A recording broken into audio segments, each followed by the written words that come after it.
A human boy fought a beast to save a wounded alien girl. The chief's response was unbelievable. The red dust of Xeris 5 swirled in slow, lazy spirals under twin suns that baked the cracked earth.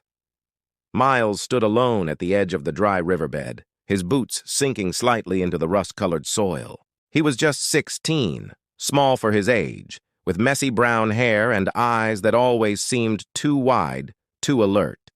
His family had come to this colony world hoping for a fresh start after Earth's collapse.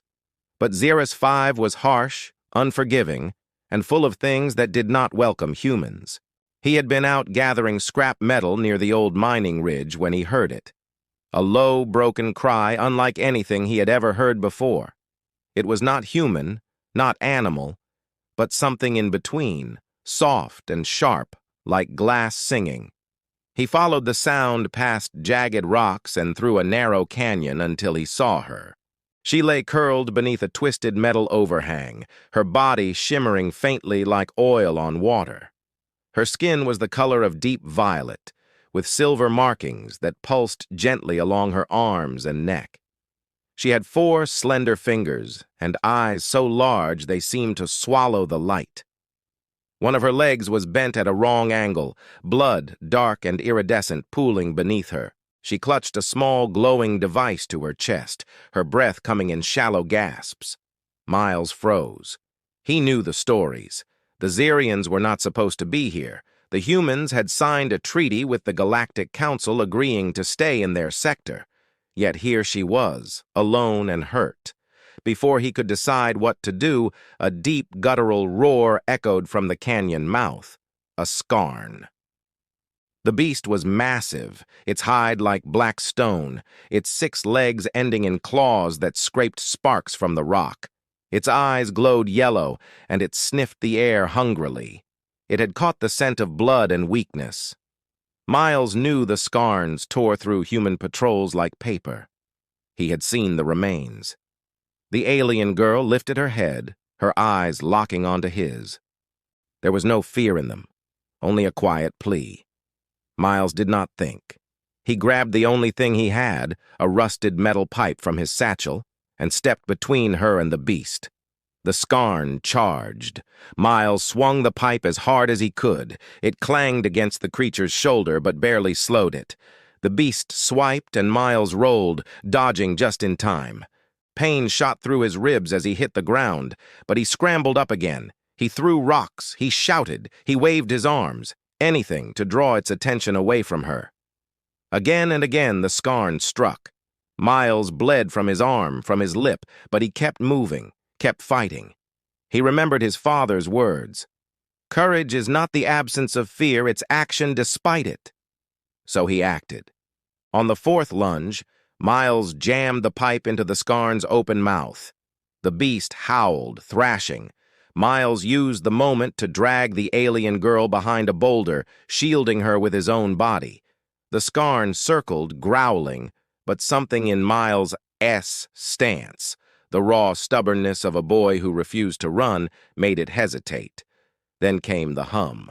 A low, resonant sound filled the canyon. The air shimmered, and 3 tall figures appeared as if stepping out of light itself. They wore flowing silver robes and carried staffs that glowed with soft blue energy. Their faces were smooth, ageless, their eyes the same violet as the wounded girl. The scarn snarled once, then turned and fled. The tallest of the newcomers knelt beside the girl.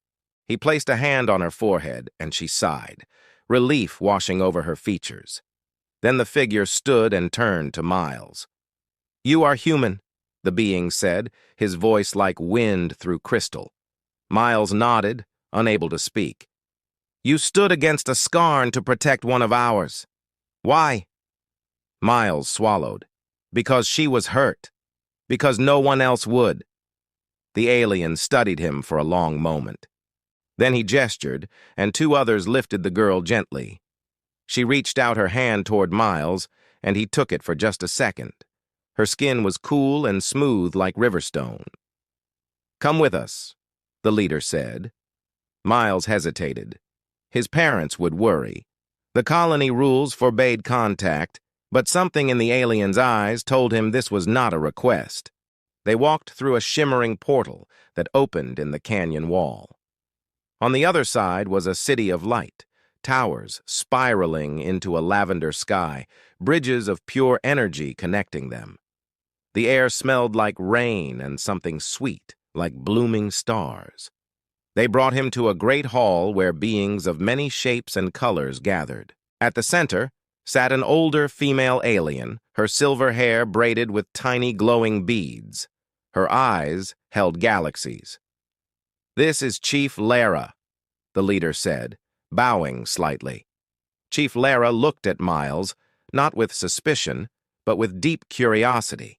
"So this is the human child who fought a Skarn with a pipe?" "Yes, Chief. He saved my life," the wounded girl said, her voice stronger now. Her name was Arara. Chief Lara rose and walked slowly to Miles. She stopped just before him and placed both hands on his shoulders. Her touch was warm. "In our oldest texts, it is written that when a being of one world risks all for a stranger of another, the universe takes notice. We have watched your kind for cycles. You burn your skies, you fight over dust, you fear what you do not understand. Yet here stands one who did not fear, who acted with heart, not calculation." She turned to the crowd. "This boy has shown us that humanity is not lost, that within your species still lives the spark of kinship." Miles blinked. "I just did what anyone would do." "No," she said softly. "Not anyone. Only you." Then she did something no one expected. She knelt. The entire hall gasped. The chief never knelt, not to an outsider, not to a child. "You have honored us, Miles," she said, "and so we honor you. From this day, you are named Shield of Xeris. You may walk among us as friend, not stranger, and should you ever call, we will answer." Miles felt tears well in his eyes. He had expected punishment, exile, maybe even death. Not this.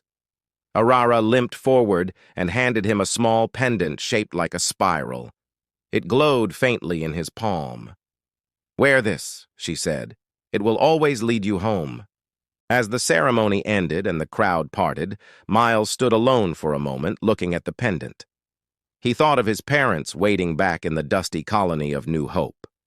He thought of the Skarn in the canyon, the fear, and he thought of Arara's eyes trusting him. Chief Lara approached again. "You may return to your people, but know this door is always open." "Thank you," Miles said, his voice steady now. She smiled. "Go then, Shield of Xeris, and carry our hope with you." He stepped back through the portal and found himself once more in the red dust of Xeris 5. The suns were setting, casting long shadows. In his hand, the pendant pulsed softly like a heartbeat. He began the walk home not as the same boy who had left that morning, but as something more, something seen, something chosen. And far above, in the lavender sky, a single silver ship watched over him, its lights blinking like stars winking in approval.